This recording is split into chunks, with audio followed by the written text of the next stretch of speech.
Richard, thanks for joining me on the Spotlight series this morning. So it's Dr. Richard Fallon from the Technology Supply Chain. Richard, introduce us to your business, please. Hi, Andy. Great to be here. Thank you very much for the invite today. I am indeed Dr. Richard Fallon from the Technology Supply Chain. We're a community interest company which offers a membership to manufacturing, engineering and technology companies, and we connect them with grants, fully funded support and new opportunities. And we now have over 4,000 members, most of the West Midlands, but all around the UK. Sounds useful. Tell us more then. What would make you stand out from your competition, if you like? So when we first started out, a lot of people thought said, isn't that what the Growth Hub does? And interesting enough, we get a lot of referrals from the Growth Hub.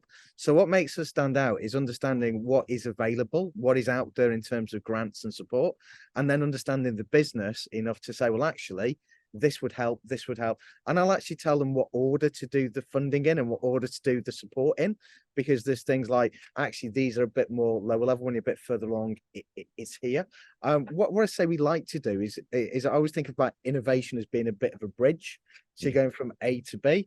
And a lot of people, they'll find a bit of support or a grant that'll give them a first couple of strands across the bridge, but then can't find anything else. So in the end, they end up with a half-built bridge, which is just money and time lost, because a half-built bridge is no use. So what we do is put everything together so you can kind of make it all the way across.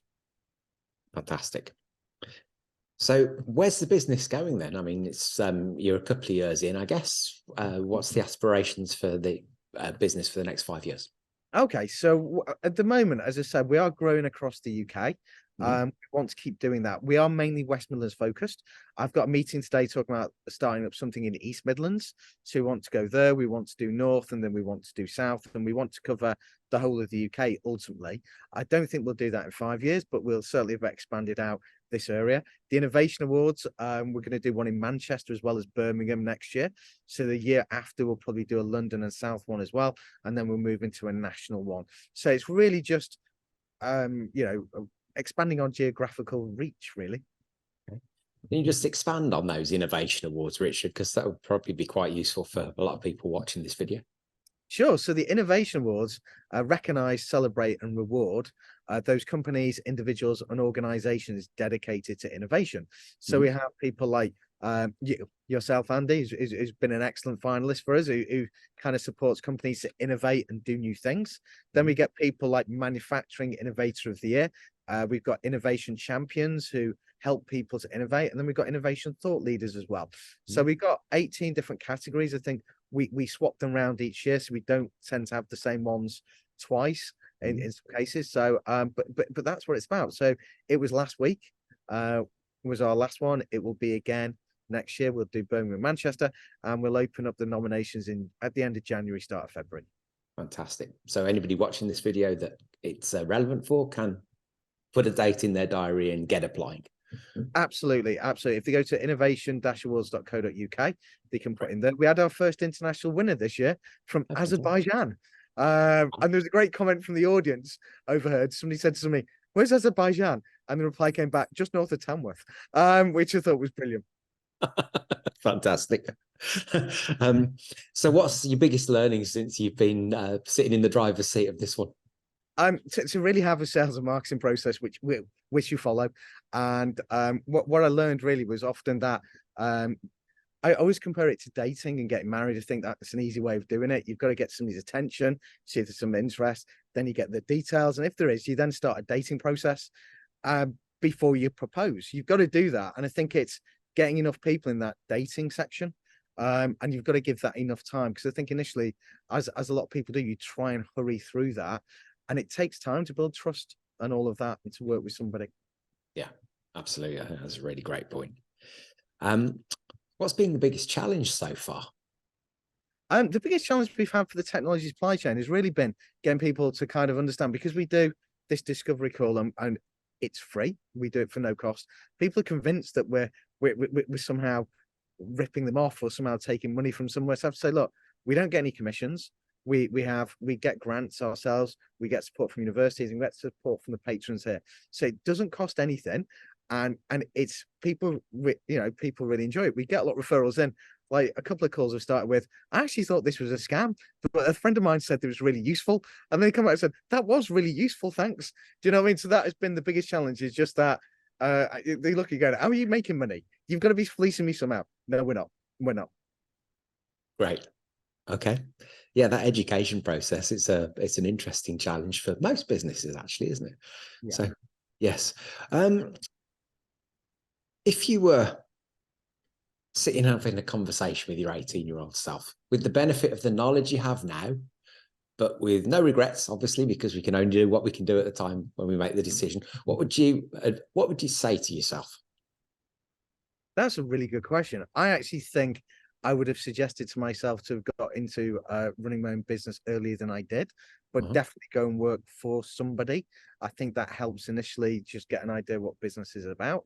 I think a big thing for me was I've ended up on tried many different things. And I think that I'd say to anybody, like my first degree is in physics, but that's turned out to be phenomenally useful now because I'm an engineer. I've got a master's at PhD in engineering. So now I work with engineering companies, manufacturers. It's a real boost. And that's not the usual skill set where somebody says, but you've done marketing for years and you know about this. So I think your career path can be very different. Whatever you start with, I was convinced that I've chose physics. I was going to be stuck with it. I talked to a lot of people when they said, look, your degree's in blah, that doesn't mean you have to do that forever. Do you know what I mean? Is you can go and do other things. So I think it would be trying other things. I've got to admit, I've enjoyed running my own business. I would say to anybody that when I worked for like British Airways, I originally did, it was like being on the Orient Express. It was nice. It was luxurious. It was kind of not leisurely, but you know what I mean. It wasn't high speed particularly. Running your own business is, but I got a bit bored of that. Running your own business is like being on the big one at Blackpool Pleasure Beach. It's up, it's down, it's emotional. There's great days, there's bad days, there's all of that, and it just it's exciting if you like that type of thing. Absolutely, yes, couldn't agree more. So, what's the one piece of advice that you give to those business owners who decided to take that path? Probably the one piece I'd give them is always have that sales and marketing, always be looking for things. Because what I did, I made this mistake, and I've seen a lot of people make it when you first go and you focus on delivery, but you need to market and sell to have somebody to deliver to. So it's always knowing how long is it going to take me to take somebody from first contact to being a customer, and making sure you've always got people coming in. But the underlying thing is as I'm sure you agree, is persistence. You kind of need to be persistent, and it's like if something isn't working, try something new, but just keep going at something. You know what I mean? Just keep doing it. Ain't that the truth? Absolutely, that's great advice. Thank you. So, next steps then. We've established it's not a scam. We've established you're going to get some value from coming and meeting with you, and you might actually be able to help some people get some money, which would be fantastic, and it won't cost them anything. Doesn't cost you anything. Nope. What are the best next steps to progress the journey with you then, Richard? Well, the best next steps is if you go to my website, technologysupplychain.co.uk, you will find a link to get into my diary, and you just book a convenient slot in my diary for half an hour, and I will chat to you, find out more about your business, and connect you with all these great opportunities. Because there is a lot out there, and people always say to me, I was surprised. I think on average I make 14 connections for people. So just to give you an idea of lots of things that are out there that people just don't know about. Yeah, brilliant. So your website details will be below this video for everybody to find. So the next step is click on them, and there we go. We'll connect you. Absolutely. Fantastic. And what I would say to anybody is probably do it sooner rather than later. There are some funds out there now, which when they're gone, they're gone. Especially if you're in the Birmingham City Council area, there is a nice grant there, but when that money's spent, it ain't coming back. So sometimes with grants, it is about timing. It is about timing and grabbing it while it's there. Absolutely. Fantastic. Rich, thank you for sharing your insights with us. Hopefully this will lower that barrier to entry of people thinking it's some kind of scam, and you get some great inquiries to add some value to local and hopefully wider than local business. Maybe not Azerbaijan. I'm not sure whether the Spotlight series has quite stretched that far yet, but who knows? So thanks for your insights this morning. Well, I was going to say it will do, because I will share it with those those winners. There you go. Then the So business there you go. spotlight It's a series goes foothold in global. Azerbaijan. Take care, Richard. Thanks very much, Andy.